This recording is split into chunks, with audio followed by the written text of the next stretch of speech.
انسان د رسول الله صلی الله علیه وسلم د مبارک او ارشادات او احادیث په فرمودات باندې عمل برابر بیا له انسان دي بیا دغه انسان د هغه قران عظیم شان چې الله تعالی جل جلاله فرمایي لو انزلنا هذا القران على جبل لرأيته خاشعا متصدعا من خشيه الله کداغه قران مو غرونو ته ور کړی وای غرونو برداشت نه کوي کولای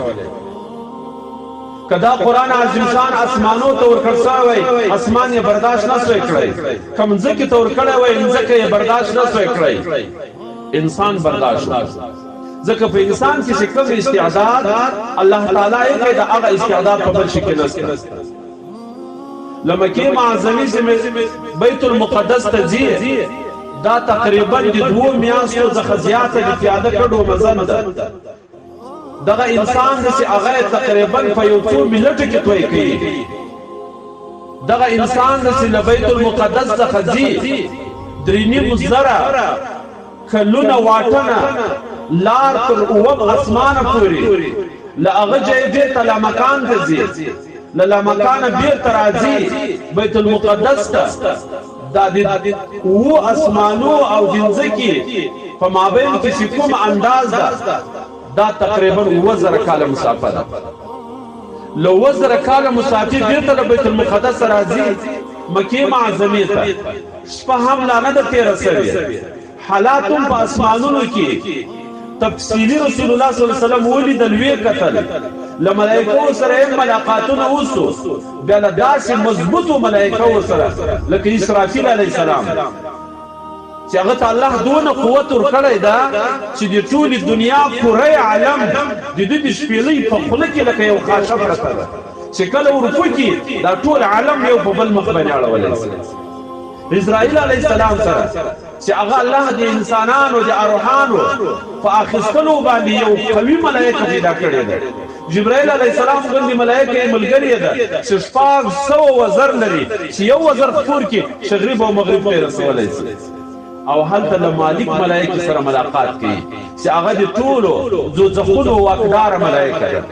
د ټولو دوزخونو باندې اختیارمنه ملائکه ده لانبیاء سره ملاقاتونه کوي جنت ته ځي دوزخ ته ځي د جنت او د دوزخ تفصيلات ویني دا انسان دا کار په بل چا کوي الله تعالی دا کار له انسان اخیسته ده دا رقم ته پر منزله باندې چې انبیاء کرام څخه سره راټیټ صحابه کرام ته له صحابه کرام څخه الله کوم کار واخیستل اکار له ملائکه نه داخسته هغه کار له پیرانانو نه داخسته هغه کار له خپل دښمن شیطان څخه نه داخسته هغه له حیوانانو نه داخسته هغه الله تعالی له چا واخیستل هغه الله تعالی له انسان واخیستل شمال جنوب مشرق او مغرب ودرس جهان ته اسلام ورثه او کنه ورثه وټول دنیا ته په پیاده باندې په خو باندې په لوګ باندې په سفرونو باندې د اولاد په فراق او جدائی کې د دنیا پر غرونو باندې سفرونه وکړو د دنیا ګوټ ګوټ ته دین ورسول محکمال په انسان کې چې کله بیا د تابعینو زمانه راځي د تبع تابعینو زمانه راځي الله تعالی بیا له هغه خلکو داسې کار واخیستل چې دغه کار بیا الله تعالی په خپل مخلوق کې لبل چانه داخلي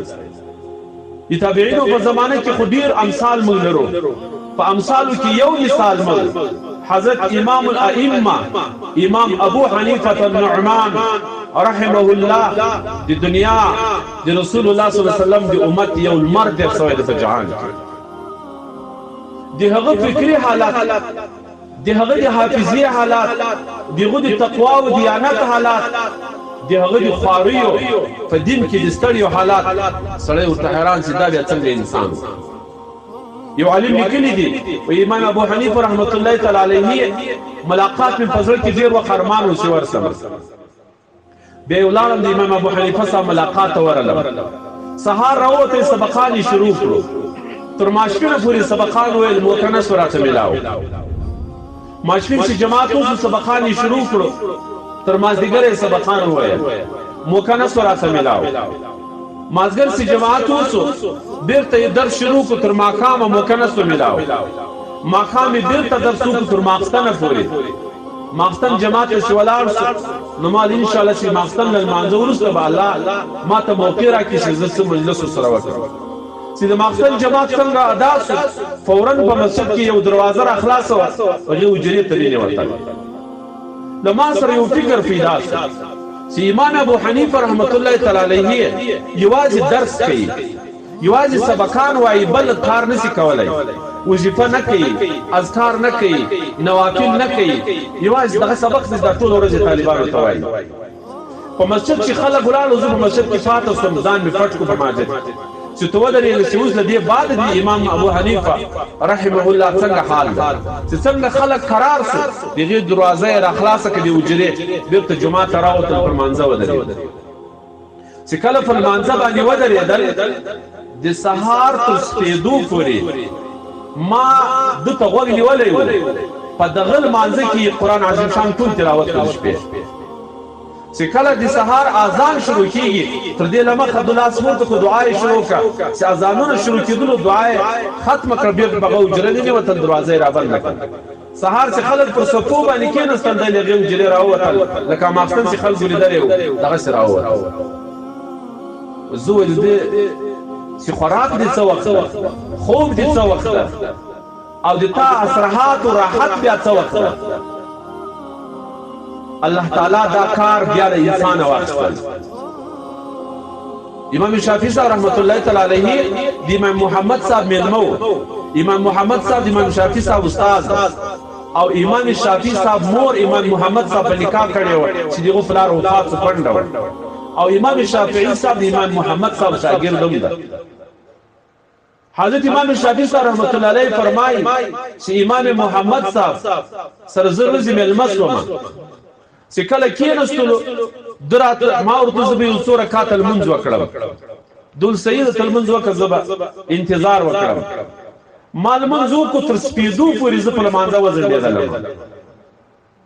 سپېدې را چاودلې ما حضرت امام محمد صاحب ته ویل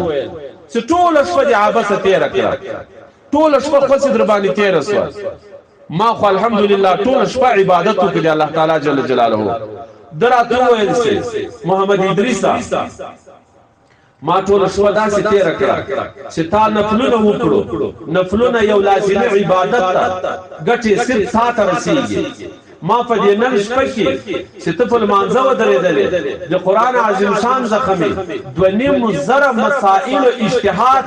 لفلان وفلان وفلان قران او احاديث زخوکو اوس په کتابو کې ولیکم پر یوم الميعاد علماء ګټه دي اخلي د ما کار پر ډیر زور اور امام شافعي صاحب مبارک لیکي چې محمد صاحب سره زیرو سودا او سره ملما سما هغه سوره لما کنه نور سره وکړه د خبرو موقع را نه کړه زما اصلا فری وتلم امام محمد صاحب کې ناس ما ورته کاتو ول سواره فراغ ولګاو ول سواره مړ سهار نو ټول چې حضرت ډیر شپه دغه تیر کړه ول سواره د فراغ ولګاو ول سواره د مړ دوه خو د تیلو ډیر کمی وي تیل ډیر کم دي الله سبحانه مصراغ ولګاو مطالعه به کوله بیا چې ما فکر کاوه چې استنباط د مسائلو ل ادله ځخه کوم فراغ به خاصه لګیدو هغه تیل بیا کم به فراغ من کو ما به خپل فکر کاوه نو سدي وکړو و یو غنټه کې مې 200 مسئله راځتلې ل دلایل ل اصول 40 یا ل 30 الله تعالی دا کار له پیرانو نه داخسته یو ملائکه دی یو مسله استنباط یو ملائکه یو مسله نه استنباط کړي بس هغه څه کوي چې الله ورته فرمایلی هغه څه کوي چې الله په ګمارلی هغه څه کوي چې الله تعالی ورته ویلی دي نور په څه سره کار نه لري دغه انسان دا چې لوي خو نه پر سرته متوجه ده لوي خو شیطان پر مقرر ده لوي خو دی الله تعالی جل جلاله دغه خاصه دین راهنمایي کوي دنیا دا کار الله له انسان واخستل